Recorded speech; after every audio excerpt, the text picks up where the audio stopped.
আসসালামু আলাইকুম প্রিয় ব্রাজিল ফুটবল ফ্যান্স। দর্শক, আরও একবার ব্রাজিলের খেলা, আরও একবার ব্রাজিলের দল ঘোষণা, আরও একবার সমালোচনার শিকার ডরিভাল জুনিয়র। মূলত ব্রাজিলের এই কোচ যেন সমালোচনায় থাকতেই পছন্দ করেন, কেননা তিনি রাইট উইঙ্গে রাফিনা এবং লেফট উইঙ্গে মার্টিনেলির পরিবর্তে কিন্তু দুজন ব্রাজিলিয়ান লিগের তরুণ ফুটবলারদেরকে তিনি ডেকেছেন। বিশেষ করে এস্তাবিও উইলিয়ানের কথা বলতেই হবে। এস্তাবিও উইলিয়ানকে ডেকেছেন এবং লুইস এনরিককে তিনি কিন্তু ডেকেছেন ব্রাজিলের এই দলটাতে।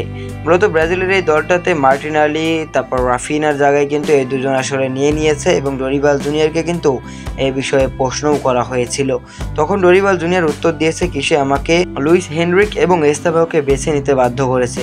পারফরমেন্স তারা কি দেখায়, তারা দুর্দান্ত স্তরের খেলোয়াড় এবং আমাদের দুর্দান্ত জিনিস দেখিয়েছে। আমি বিশ্বাস করি তারা দলে ডাক পাওয়ার যোগ্য।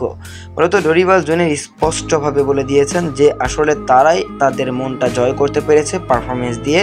সেজন্যই কিন্তু মার্টিনেলি রাফিনাকে বাদ দিয়ে তারা কিন্তু তারুণ্যের দিকে ঝুঁকেছে।